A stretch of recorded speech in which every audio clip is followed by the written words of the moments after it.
Hi, my name is Aksik, aka Annika. Welcome to my channel. Whether you're new here or a return viewer, I'm very happy that you found time to pop in and spend some time with me. Anyways, today's video is going to be basically a bit of a finishing a page video.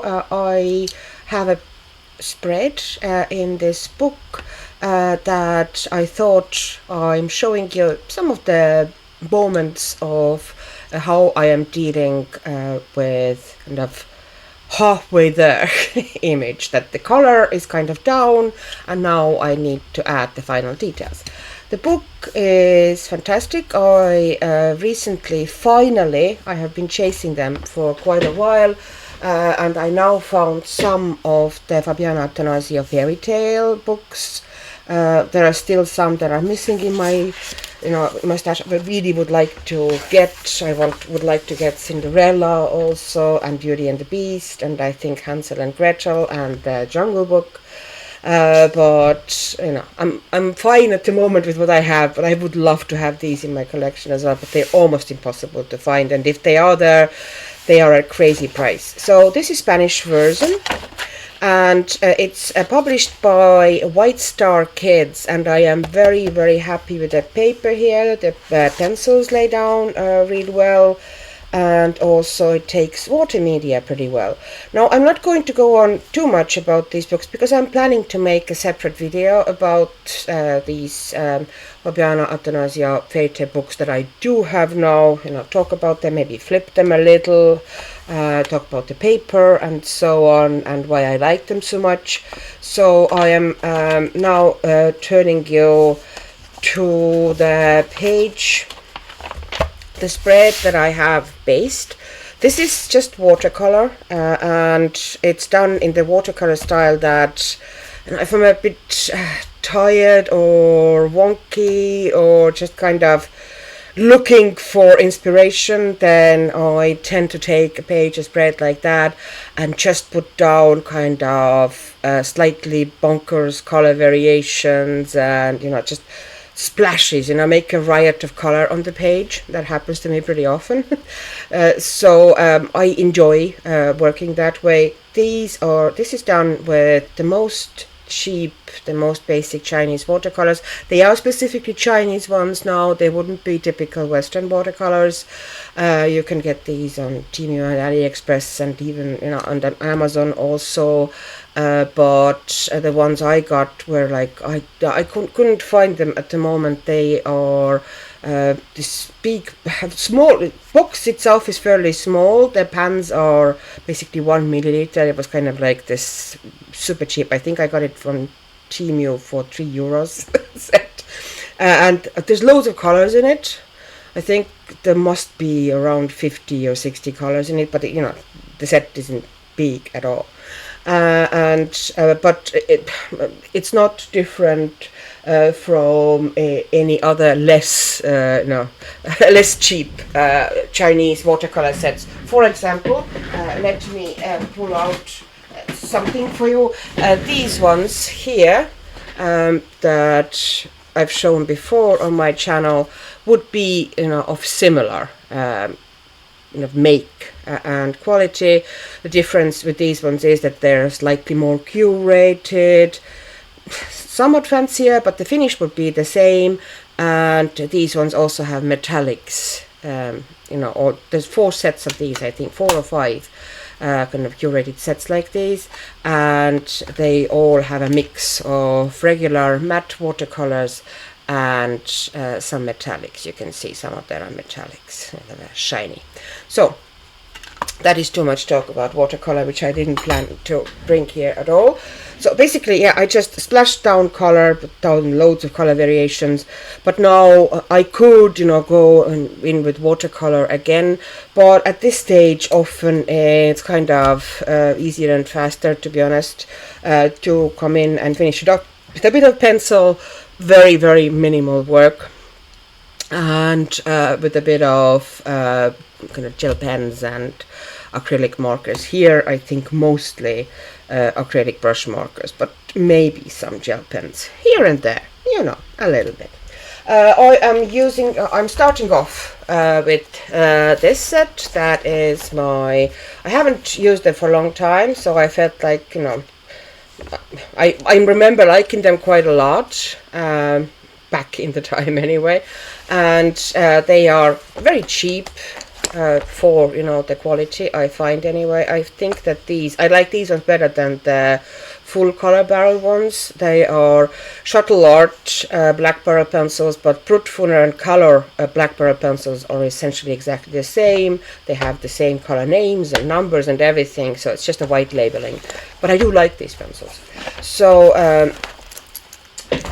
I'm going to pull, they are soft but fairly smooth, and because they're cheap, this watercolor base, most watercolor bases leave slightly roughened surface to the paper, so the paper grabs now onto the pencil cores more aggressively than it would have initially, so you're better off probably not using possibly your most expensive pencils.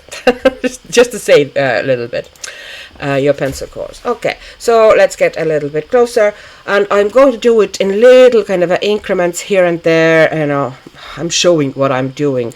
This is not going to be a coloring process. This is more so bits and pieces that I do when I finish the page, especially a page like this. If you're interested in me actually doing, you know, that type of a page from the, you know, beginning to the end type, you know, that I would sit down and just, you know, work in that style on camera to put down that base, because that base needs very little. Technically it doesn't really need, if I didn't want to, I could just get that finished, but I feel, you know, that for me to be kind of happy with it, I would need to kind of add a little bit of stuff. So at the moment I have pale purple in my hand, and I have those yellow houses here, and pale purples or lighter purples are great for, you know, especially if you're working in such a colorful and bold style, when, you know, things don't have to go in proper gradients. In fact, it wouldn't look great if I did super neat gradients here, because that's not the style of the page. It's basically, you know, color variations and color play. Most of the time, like even the sky, look, you know, it's not accidentally blotchy like that. This is all intentional. I just pretty much picked up colors as I went. So I'm because now this would be complementary of yellow. It works really well in putting kind of little hints of tiny shadows here and there onto these yellow houses. Now I'm not going to go mad with it. I'm just going to drop it slightly here and there, because I already, you can see kind of that I have already created some shadows with different colors on that yellow. So all I'm doing here is just maybe sharpening some of the shadows a little bit, and, you know, I'm not overworking myself here. And here on that tower, I want this side to be very much in the shadow, or more in the shadow, so I'm adding a bit more of that purple to it. And you can now see, because the watercolor has roughened the surface of the paper. I don't know if I should bring you, or to try to bring you closer.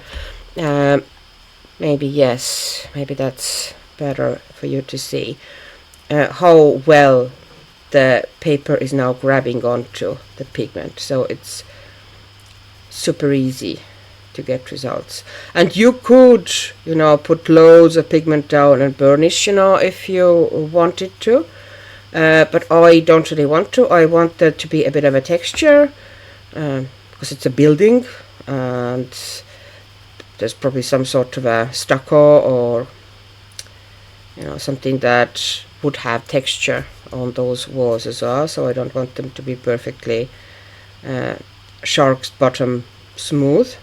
So I'm dropping a little bit of a green, like I like that there's a bit of a, subtle color variations here and there on the walls and everywhere. So I'm dropping colors in here and there, not kind of randomly. And this part of the wall will be the most exposed to the light, but I'm still going to put a little bit of that green on there as well. It's going to be very subtle there, almost nothing visible. Now taking back that pale purple, and here we have another orangish wall. We're still in complementary territory, so I'm just dropping a tiny bit of it here on the shadows, but I'm not going to cover the previous shadows or anything. Just a little bit in the corners here and there, just to intensify the shadow. Okay. No. Okay. And do I put it anywhere else? Now I'm looking. Good idea if doing a very colorful page like that is, if you have one color in your hand, try to drop it in several places so it wouldn't be just in one spot. So here, for example, I might want to drop it here into these corners as well to kind of smooth them a little bit, because I've made them pretty kind of a quick and rough when I was putting the color down. Maybe to drop some more purple into the tree. I already have some purple here, just for funsies, clearly. So I'm dropping some extra here and there. Now I can do it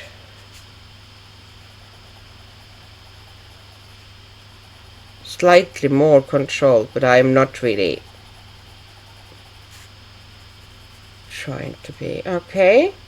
And here in that tree also, you see I have some purple, so should I put it somewhere else here?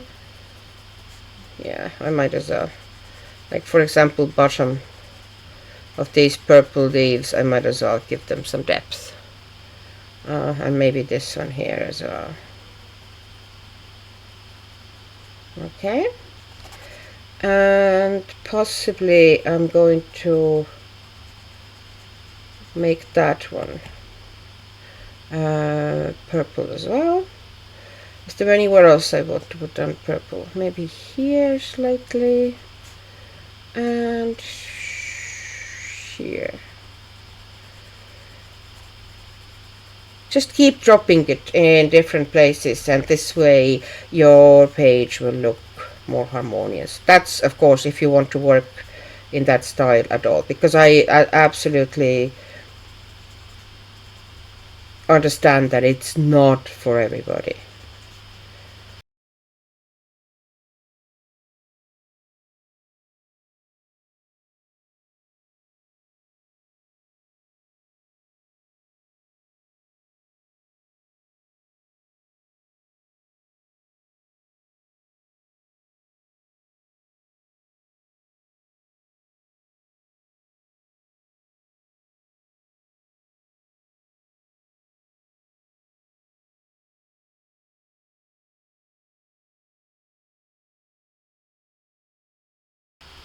Put in a little bit. The main thing for me still is that after I'm done, I'm going to put tiny bit more of a maybe highlight on those stones.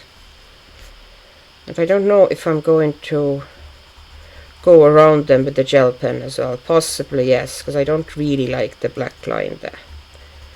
But there's not enough contrast there that I could get rid of the black line naturally, which is my favorite way, that I don't cover black line.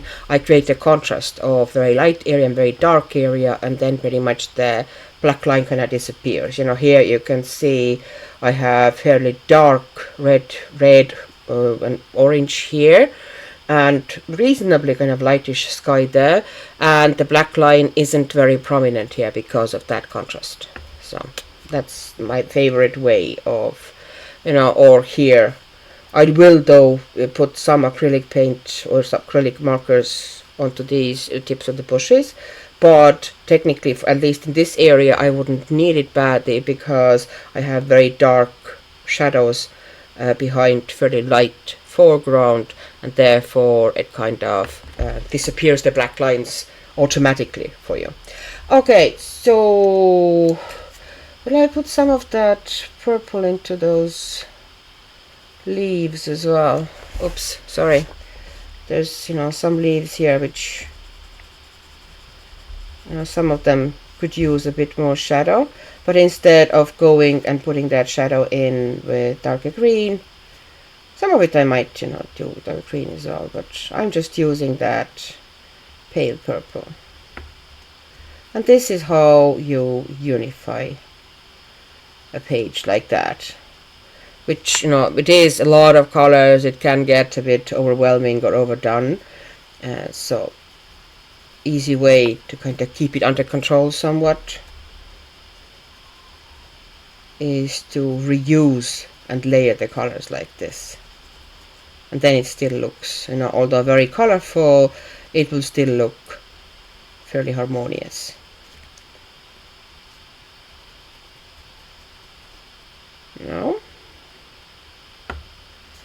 Okay, so now we have, is that to here the purple stripes on the foxes. I think the fox's name was Alice or Lisa in Pinocchio. I might remember wrongly though, so totally might be giving you. It has been a very long time since I read Pinocchio. It's a very didactic, kind of a very wagging your finger story. If you're not good kids, that's what's gonna happen to you. And I was savvy enough kid to understand that all too well. Or I might have just been, I wasn't super young or super kiddie when I read that, because it wasn't initially translated into my language. It came a bit later. So once again, just dropping in that pale purple here and there to create a bit of a shadow and dimension. And I don't know if you can see, but I've also used here kind of basically purple paint all over to create shadows everywhere on top of every color. So, I might as well carry on with that logic. Yeah, you can see, I created everything here with purple. So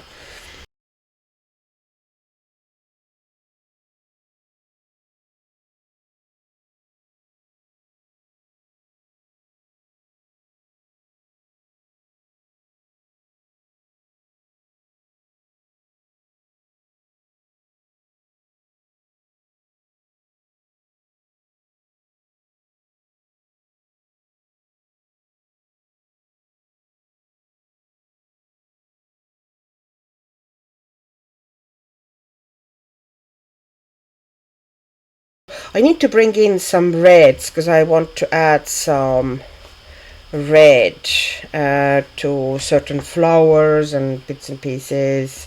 So I'm going to put away now the pale purple and purple, so I wouldn't lose them cheerfully. Sorry. And I'm leaving those greenish greys and those out for time being. And I need to get now nice bright red. So I am taking orange red to start with. I don't know if I'm going to do anything else with it. So I'm also, this one seems to be some sort of a light that is coming from inside the house behind those blinds. I'm dropping a little bit of that orange red in there as well, so the light would be a bit more prominent. And here in the lantern as well, I'm going to add a little bit more, just in the corners, tiny bit, to make the light inside brighter. I'm adding a bit of depth to the corners like this. It really helps. There we go, just a tiny bit, and it helped hugely. And now I'm actually mostly meant it for those flowers here. So all I'm going to do is just to kind of pull some red into them. I'm not going to make them fully red. I'm not going to bring in several pencils to create blends. I'm just going to essentially drop in, or flick in is more precise phrase for that, some red. So maybe I should bring you a little bit closer. Okay, maybe that helps. So that's why how I'm flicking the color in, and here and here, and then here in the top petal as well. I am gently just flicking it upwards like this. And this one is now a bit tricky because it's on the fold, and these are always a pain. Although she's been pretty good with, mostly pretty good with the way she's planned that image and that layout, because there's very little that, you know, very little vital elements or super difficult to color elements that would actually go into the fold. There's just, you know, some bushes and leaves, and, you know, I can leave with these, but no characters are going into that crease there, which is hugely appreciated because there's too many books that don't think about it. And here also is one flower that feels to me that it needs some nice red. So I'm putting red here in the bottom and diffusing it upwards. Putting red here in the bottom, diffusing it upwards, just brightening up it a bit. I have put, it seems, some metallic paint. I had some the same style of Chinese metallic paint as I showed you in the beginning in one of those sets. The edges of this flower I for some reason did with metallic paint, so I can't really put much red onto these. Well, I could, but I don't think it would work very well. Let me see what it would do. Oh, it takes actually color pretty alright. So I can a little bit of tone it, because I feel it kind of want it a bit more. So it would be a bit more cheerful, that flower. And what else needs a bit of red? There's some red bits here, but I've already, you know, I'm pretty happy with how these color variations and everything will work. Okay, I dropped in some extra red in there, but here, yeah, I'm pretty happy with. So I might put a little bit of that really strong warm red here to intensify the red here a bit. But it's not really vital. I did not have to do that. Same story here. I'm just going to drop in some extra of that strong red. And here, for some reason, I have shaded that hat with red and orange instead of browns and ochres. Because that's how it goes. So I'm putting some extra red into it, and I'm just diffusing the blend a tiny bit, bringing it maybe slightly forward, but I leave it mostly like that. I'm making the cheek really red because it's a doll, so that red has been painted on, so I'm not trying to diffuse it and make it subtle blush on his cheeks. No, I am going to put very distinctive red blush, dropping some red into his mouth. And now I don't think I need much red anymore. Maybe I should put some. No, those ones are pink. Okay, I'm finding a different pink here. That is, what color is that? Heather violet. It's just intensifying the color here and there. So you get it now how I put the colors in. I don't think there's much point in doing the whole thing in front of the camera. I've shown what I do, and we'll take a little break now, and when I come back we're going to work a little bit with acrylic brush markers and gel pens. I have now added a little bit of pencil here and there. It's not a huge noticeable amount, it's just deepening some little areas and adding tiny bit of variation here and there, because most of the colors for me already were down. So now I have to work it over a little bit with acrylic markers. I'm starting with this set. They are double-sided Guang Na acrylic brush markers. They are not very opaque, but that is what I'm looking for at the moment, because for many instances I don't want my lines to be very thick and opaque and solid.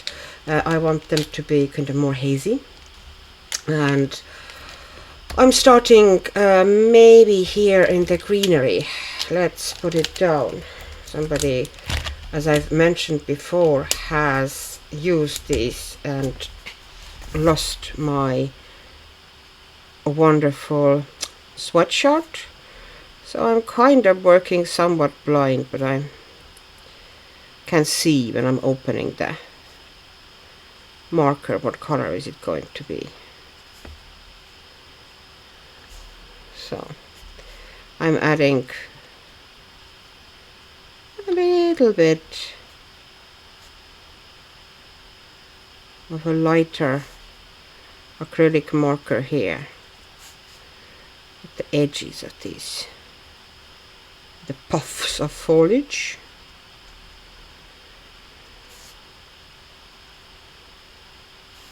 Okay, and also I'm adding some of dots into the foliage like this.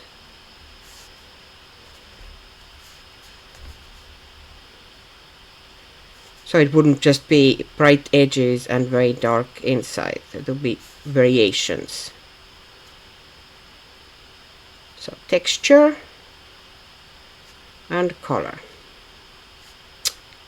Now that's it. I'm leaving that. Now it doesn't have to be super neat and tidy and perfect close up. There's a lot of elements in this page, and there's no point overworking, especially in this style of a page, or working some elements to the absolute perfection, because nobody is going to view those elements as a separate thing. They are going to all come together as a whole, and as a whole it actually works better if they aren't overworked. So here I'm just dropping it to the sides of those bushes.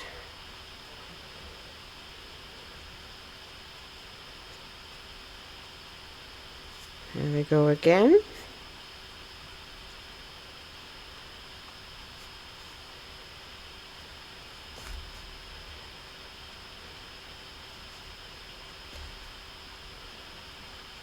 Tap, tap, tap.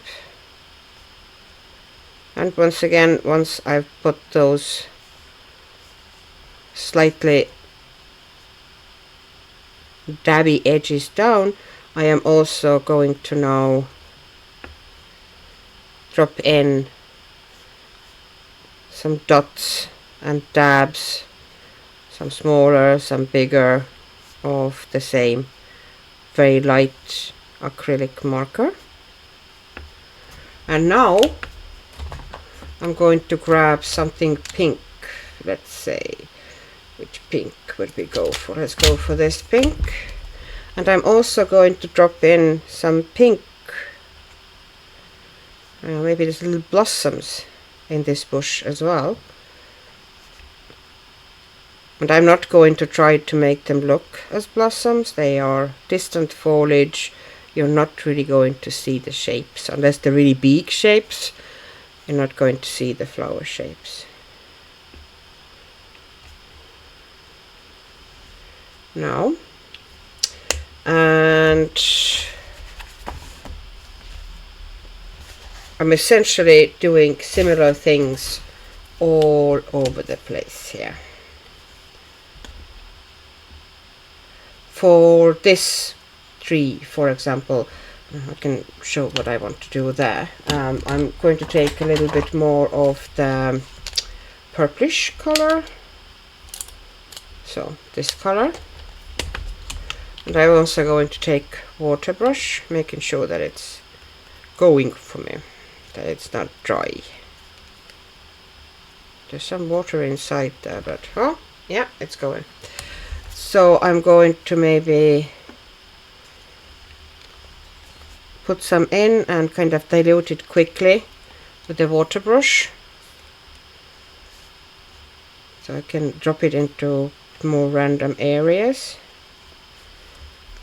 You can leave it sharp edged in some areas, some edges softening up.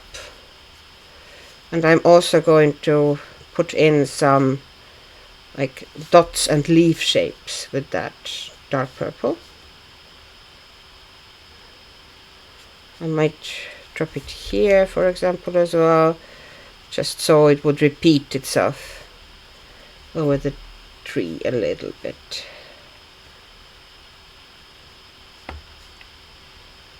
Okay, so now I'm closing this one, and I'm going to take the pink, and I'm going to drop some pink dots and splodges into the tree as well.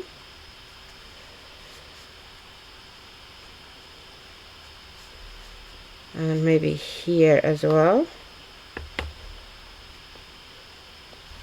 Maybe I should bring you a little bit closer so you can see a bit better what I'm up to here.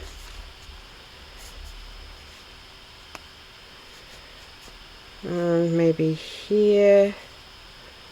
And okay. And now I'm looking for something really bright. I'm first taking that really bright yellow. It's not really bright green.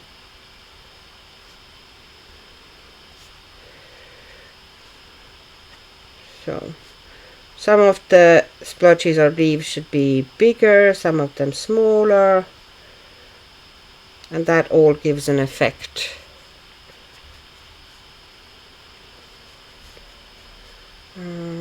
Here, maybe here as well. Should I put any here? That's supposed to be kind of more in the shadow. I'm going to drop a couple in. Okay, so now that one is done, and now I'm taking one of the slightly darker greens, well, not exactly darker, but you know, let's say this sort of a color. No, I'm not really happy with that color that much.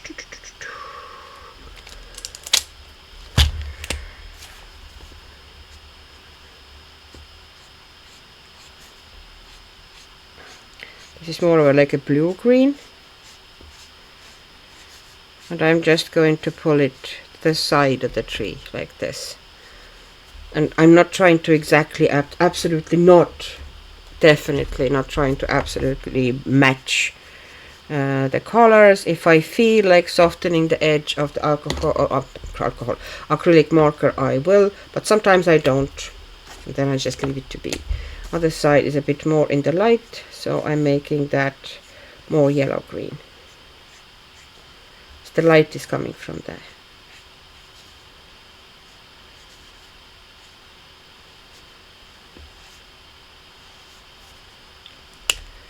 And I'm running it.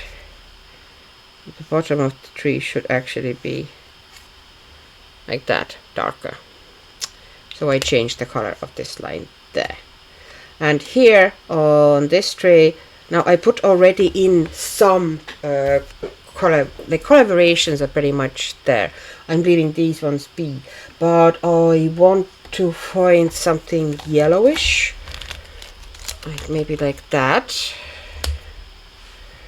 And in those areas where the light is hitting them, I'm dropping in color like this. And this, because this page is more in a painterly style, mostly I don't blend things out very much. Okay, and here as well. And now I need something brighter yellow, because there should be some kind of a brighter highlights there as well, because it's so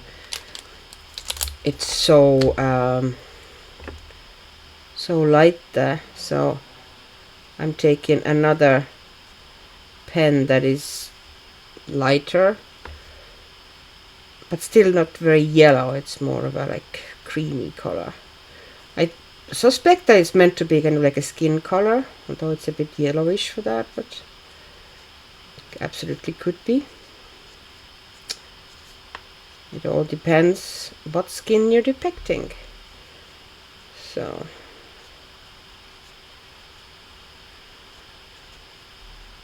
no, let's, you see how I dab, those shapes should be a bit random, not very nice neat ovals or circles. And maybe the edges of the tree like this, a bit neatened. So on this side it should reflect the fact that there's light on it. And then I'm going to change it to pretty neutral pale green. And on the other side, that should actually be kind of bluish. So maybe something like this. Sometimes it's fun to not limit yourself to traditional tree colors. So this one has purples and blues and whatnot.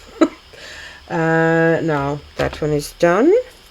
And now I'm also going to want to put some texture onto that tree. So I'm now going to just drop in some dots and bits and pieces everywhere.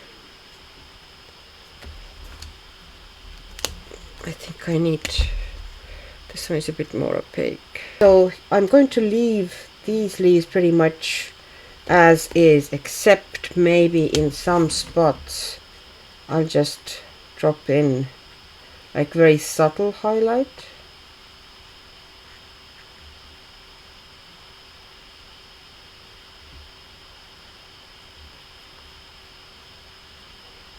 Yeah, like this.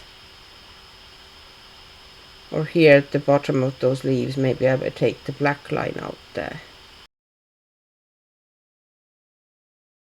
I'm taking this palish green, and if you do something like that, absolutely, what colors you put, there's no point for me calling out these, because it all depends what colors you're using as your watercolor base.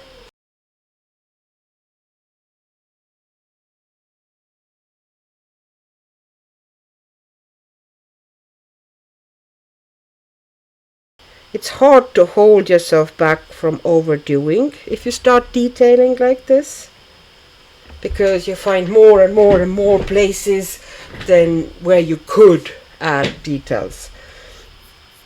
And then it's very tempting, if I can, surely I should. So now here I'm creating little shapes and dots and petals like this. Some of them like literally like that, but some of them I'm making a little shape or a like swirly movement.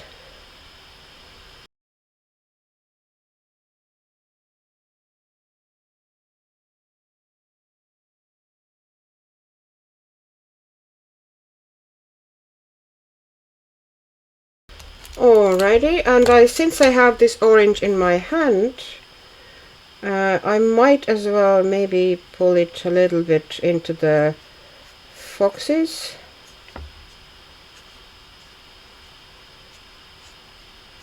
Because I just looked at the fox and went, that should pretty much be the orange that I'm using there at the edges.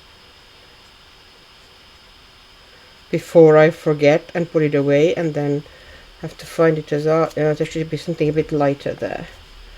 But here at the top, that was kind of perfect.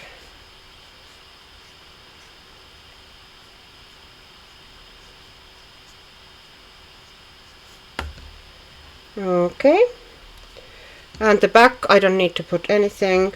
And here at the bottom, I'm doing the bottom of the hand like that with this one. And then this bit. Okay, and now I need a lighter orange.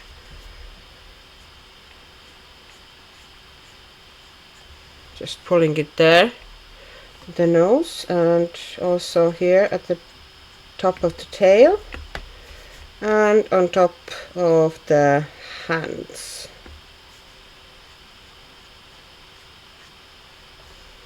There we go.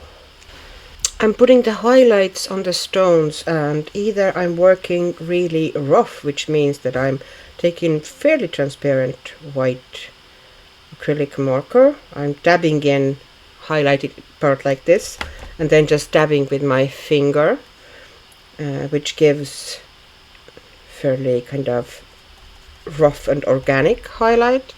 Or I sometimes put a bit of highlight onto the stone where I choose it to be. I take water brush and I soften quickly the bottom of the highlight. And you know, these two options between, alternating between these two for putting highlights into objects. But you know, especially in rough textured objects like stones here.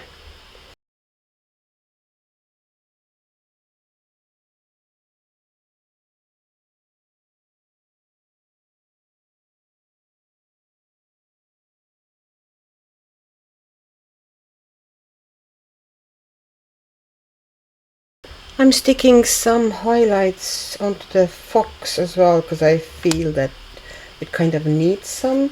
So I need something really light, which is, I found this one, so I'm just going to create a couple of little like strokes like these and maybe put a little bit like that to the side of the face, and maybe some here as well, just some different lengths and different thicknesses, little strokes. I'm not going to try and play that it's hair. I'm just going to play it as kind of a glints and texture. Okay, so I'm leaving these ones there, and I might do a little bit of a highlight on top of the ear as well. And there's another yellow that I have here, a yellowish, that is a bit not as bright, so I'm going to put a bit of a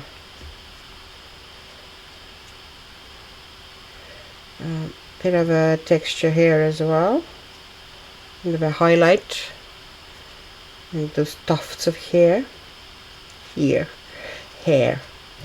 and here, and maybe bring in a little bit up there.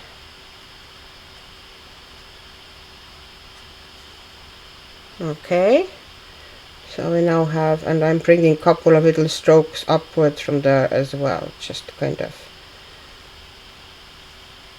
have a bit of continuity. Now, that looks better, I think. And I might, the white here, do I have white and the water brush?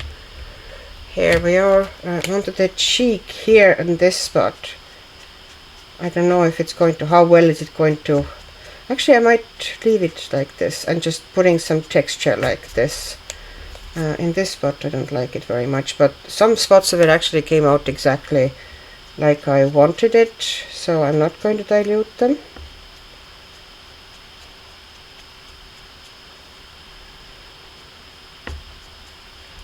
Okay, so I'm leaving that one as is and maybe bringing it even a little bit forward from here. Yeah, and then putting some here, the muzzle as well, just a little bit. I'm just flicking some white in very gently. Yeah.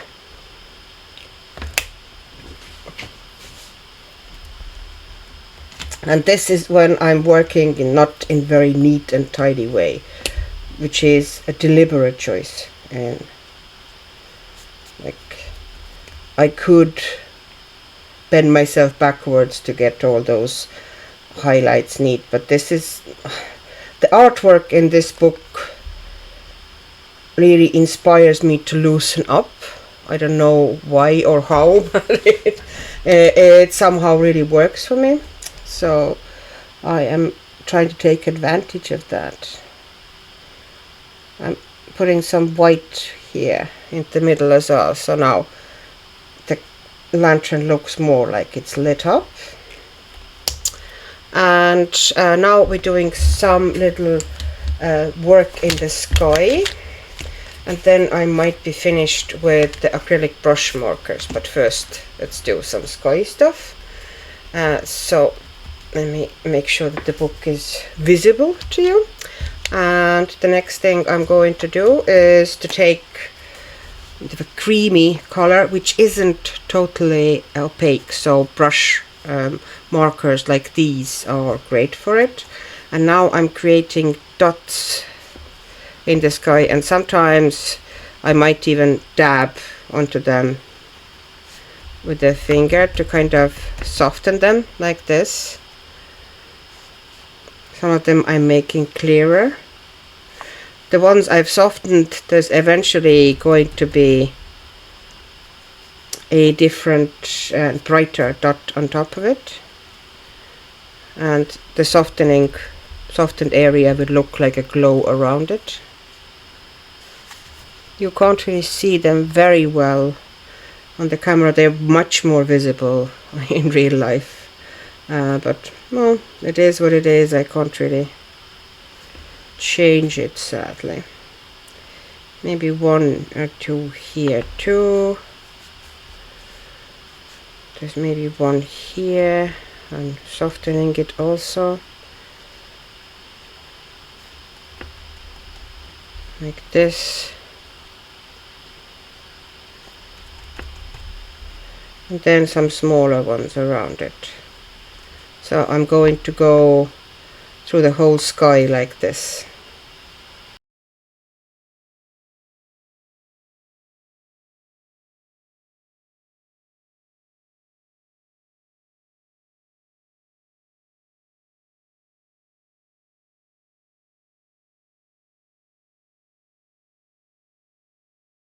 And now I need white. Where is my white? I had it just a minute ago. Okay, and here's the white, and I don't know how. Yeah, this one is fairly transparent, so I can essentially just kind of dab a little bit of that white into the areas which I want to create the glow areas from.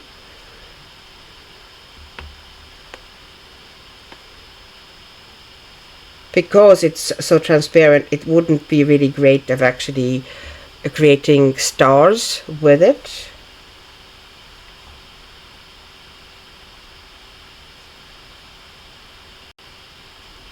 It is also fairly spongy tip, so it's hard to get nice strong clean lines with it. Now I'm taking my gel pen. This is Langua, and I'm now putting little not very large but bright white spots in the middle of those small glow areas, and maybe have a couple of white dots here and there on their own as well, but mostly I am putting them on top of those little glowy areas that I created.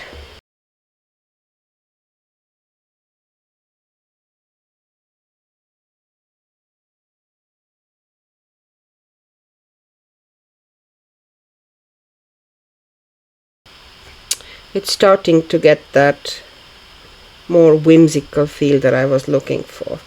And here in the roof, I'm kind of feeling that those stones that I might actually use my white. Where's my white? Okay, keep forgetting, losing the white.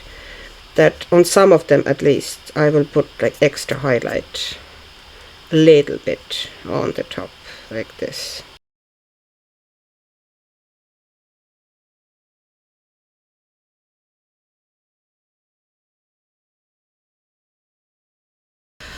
The next thing I am going to do usually is now grabbing my gel pens and kind of going over the image, kind of scanning it with my eyes and deciding which lines I'm going to leave as is and which lines I want to cover. And this is entirely subjective, and there's no real rule behind it except basically how you feel.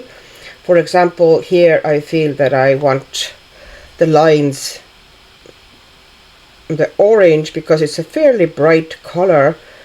I don't want black lines around it, so I am just putting orange gel pen onto these. These are the one I'm using at the moment is an acrylic gel pen. It comes from this set.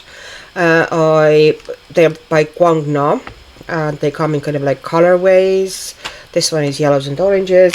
I like their gradients, and I also have to say that from the acrylic gel pens, although I do like the watercolours quite a bit, the flow of these, the kind of reliable laydown, is very good, and kind of often better than Langua one, which is something that I've lately kind of become aware of. And here, this bit, I don't know if I'm going to. I'm gonna try now.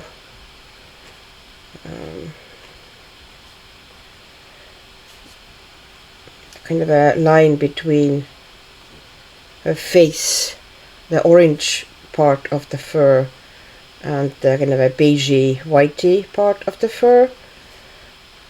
I don't think it was a good idea, so I'm just doing that, and I'm leaving it to be. Sometimes it just doesn't feel right, in which case if you do quickly like this and it's not in a very light area, you can pretty much take most of it off, and the one that stays there kind of blurs and softens the line a bit. So this is what happened here, and I put already some acrylic brush pen there before, but I wanted to tighten those lines a bit, so I'm going over them. And here, tighten, wherever I see that this specific color could be good, I'm going to put it down. Okay, so now the next thing I want to here cover is, for some reason those black lines in the houses at the moment annoy me, but I don't want them too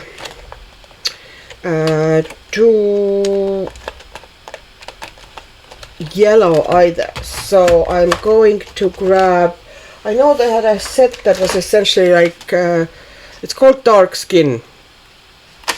But there's kind of yellowish and reddish browns here, and I am going to grab, I think, either that one or that one, and let me test it out. I often don't look for, I'm not trying to find color, yellow here on these lines. because this to me makes the lines even more prominent or kind of washes everything out. So I am often going for a darker version of gel pen, which isn't kind of a harsh black, and to me that gives a better and more kind of a illustrative and tighter feeling image. But this is, you know, entirely a matter of taste, and there is no right or wrong in it. So I'm taking that darker one, which I don't think has a number. The ones that, the Longbow gel pens that come in that big set, they usually come in bags and such, you know, all together. They have numbers as well on them, or identifiers. The original ones that came in those little sets of, was it 9? These ones usually don't have numbers or names, which, you know, I am fine enough with it. I essentially, for Longbow, mostly then keep the pens, especially the, you know, the ones, the original ones I kind of mixed by, you know, with different gel pens by colorways, but the newer ones now I've kept essentially either in kind of a bundles of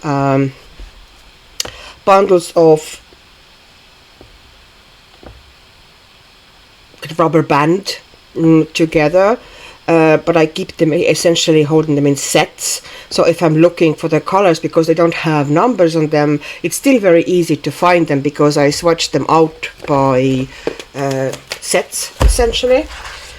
Here you can't really see, but you know, if I swatch them, I swatch gel pens in sets, so I'm keeping them in sets as well. Not necessarily always in the box, but I then can rubber band them together by sets. You know, here are the Longbow acrylic gel pens. Although I have a set of 90, I have them rubber banded together by the kind of a sets that they originally, you know, they would have come in.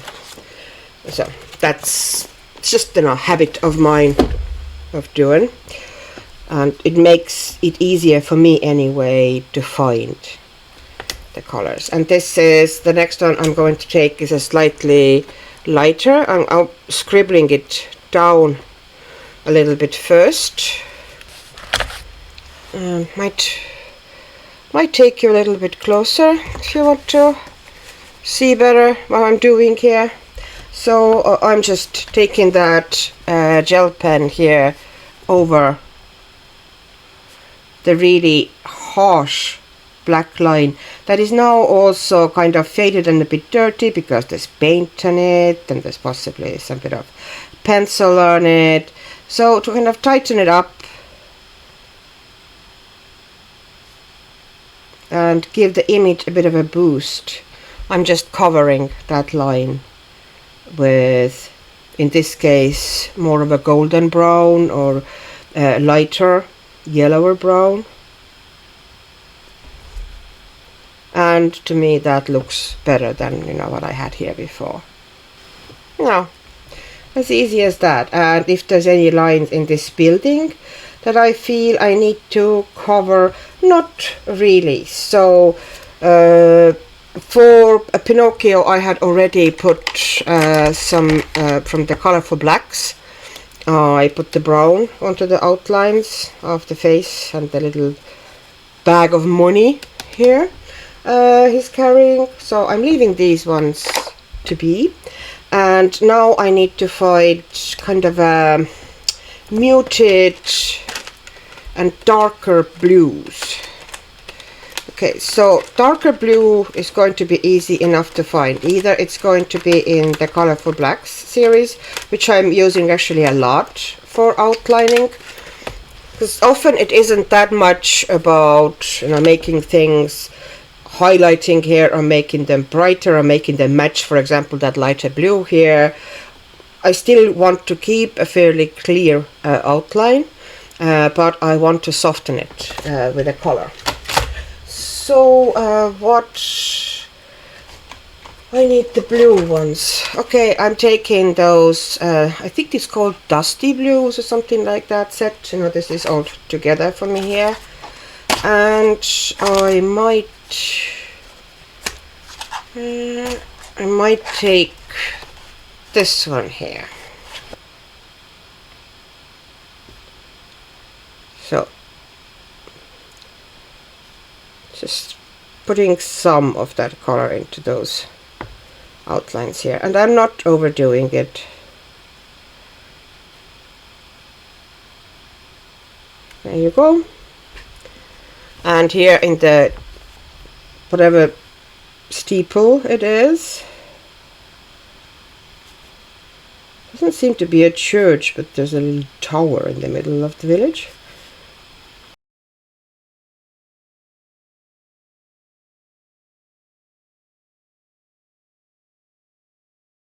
I haven't decided if I'm going to outline these leaves, possibly not, but I might put it down here on these scallops and stuff like this. So I'll put it down wherever I decide for it to be. For example, here on the wall, I think I'm going to do with that blue as well, outlines. And once it's done, I'll be back. For that bush here, it looks, from the distance anyway, more purplish, but I did all the ends of the leaves with light blue. So instead of outlining it with purple tones, I took this kind of a mid blue, and I'm outlining the leaves with that, and I think it will look better that way. Now, as I said, the color will slightly lighten as it dries, so it will actually look a bit brighter or lighter than it is at first when it goes down.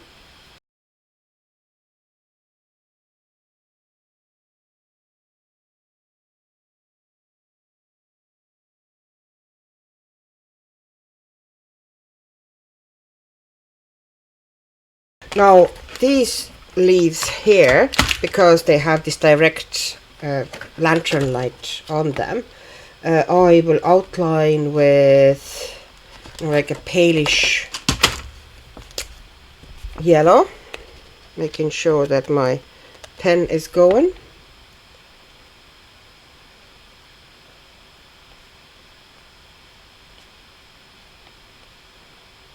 Okay, just trying to make sure that I'm covering it all.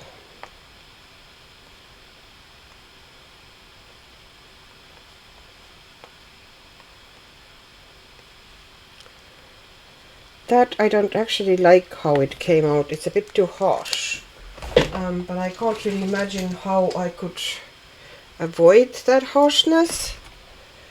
So I'm going to just kind of now go over it slightly with water brush and softening some of the lines. Now, one of the reasons it's a bit on a harsh side now is that these pens that I used, these are 1mm pens, so the line is a lot thicker than the line with the 0.6mm pens that I'm using. So that would be one of the reasons why I often just prefer to use the 0.6mm pens. But yeah, now it's now a bit softer. Maybe just add it a little bit, some areas here at the tip. And maybe since I have this really stark bright light yellow in my hands, I might add some little clusters of brighter dots here and there, just to add variety to this shrubbery here. Okay, here we go. Maybe here, and since I'm already dropping it, everywhere, I might add a couple here. Main thing is not to go overboard with it. It's just a couple little dots here and there, so it wouldn't overwhelm everything. No, that should be perfectly sufficient. Oh, and I also need something to surround this flower which needs to be yellowish as well, but I'm looking for kind of finer line there. So let's see if I can find a finer line on this one. There it is, 0.6 millimeter yellow. I find Langua choice of yellows is a bit, yellows and oranges, is a bit insufficient. There are quite a few colors that for me are very much missing. Especially kind of like darker yellows and brighter yellow oranges, you know, really bright oranges. They for some reason are not there. And no, they, you know, wouldn't be always needed, but when I do need them, and that's more often than you'd think, then I'm kind of always stuck.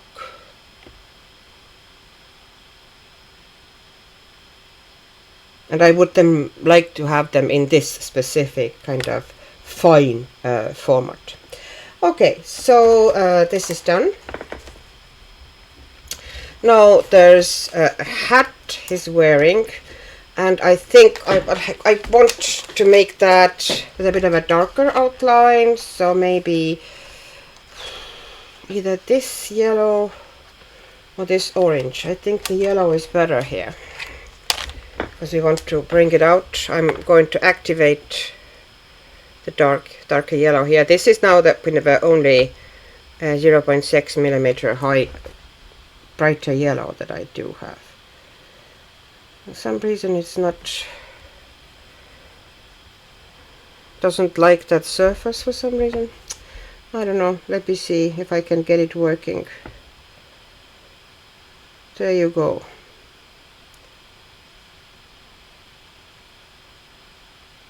Sometimes I forget myself and apply too much pressure to the pens, whereas with gel pens, with classic gel pens like these, I'm not talking about acrylic gel pens. With acrylic gel pens you have to apply a little bit of pressure, but when you use them interchangeably with regular gel pens, it can kind of create a bit of a muscle memory issue and confusion, because regular gel pen you want to use super gently, like barely touching the paper, because if you press on it too hard, all it's going to create is, yes, some gel will come out, but the little ball or whatever, the tip is actually scratching the wet gel, so you get this little kind of a ditch running in the middle of the line. So you use them gently, like this. And there's no need to put it underneath because there's black there, so you know, there's kind of pointless to put it there. And now I'm running over that top line here as well. There you go. There you go. That hat is sorted. Now I'm not going to outline everything on his outfit. You know, I could outline slightly these patterns here on his sleeves. Like, I could go and, you know, do every single detail, but to be honest, I don't really want to. Like at the end, you know, if I do every single detail, it'll just become kind of tedious eventually. I am going to put a little bit here on the top though, because kind of, you know, differentiate that from his neck and kind of brighten the top of the sleeve up a bit. Okay, that's done. Putting that back in, and now I need something red. Well, first I should do the greens here in the trees. So I want a dark green essentially for this tree. I pretty much will leave alone. I will leave as is. I want to outline all these, but I want a dark green for it. Let me put away the blue pen. So I want a dark green. but it would be better if it would be more like, okay, maybe that one would work here pretty nicely with all the colors, because there's a lot of variations there. So I want a green that isn't too blue or too yellow. So fairly muted organic color. But this is also totally a matter of taste and mood. I might have decided to outline all those leaves with, I don't know, neon green or, bright pink. And that would have been also, a mood, a style, whatever I had in mind for this image in that moment. Outlining can totally change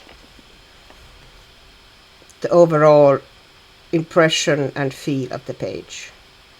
As I said, you choose how you do it.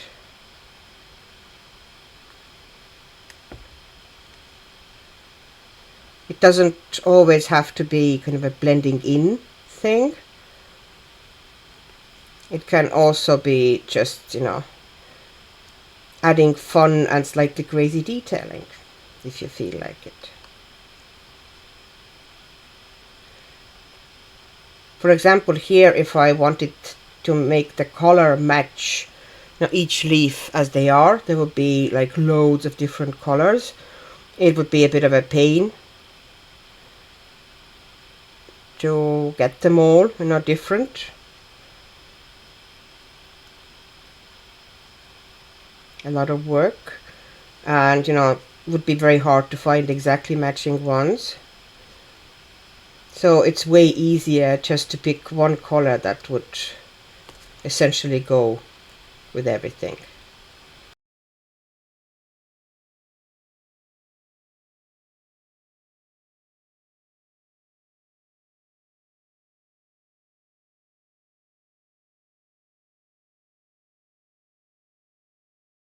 Unfortunately, I have lost some of the finalizing footage of this double page spread, but it's ready here now.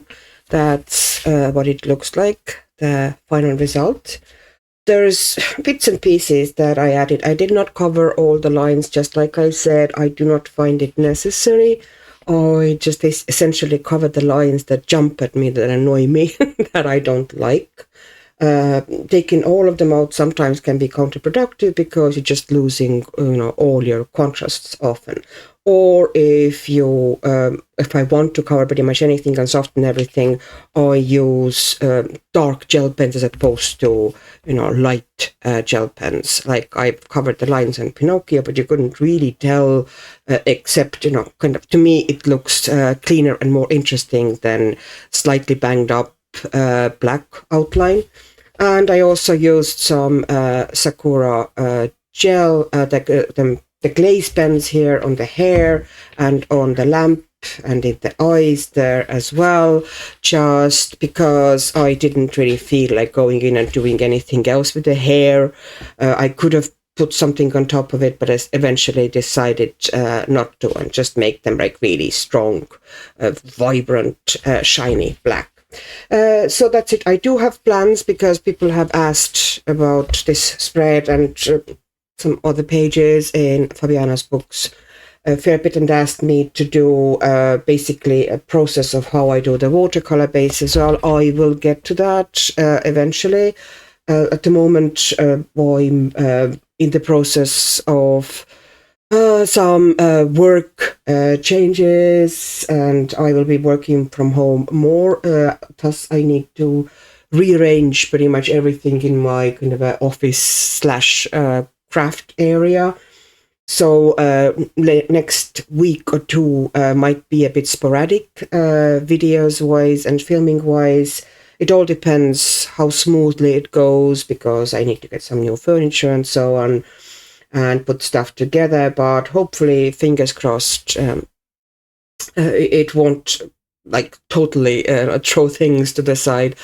it might, in which case I might see you next in my completed pages video. So thank you very much for watching. Hopefully there was something interesting for you to pick up, and hope you're happy. Hope you're healthy. Hope you have loads of crafting time, and bye bye.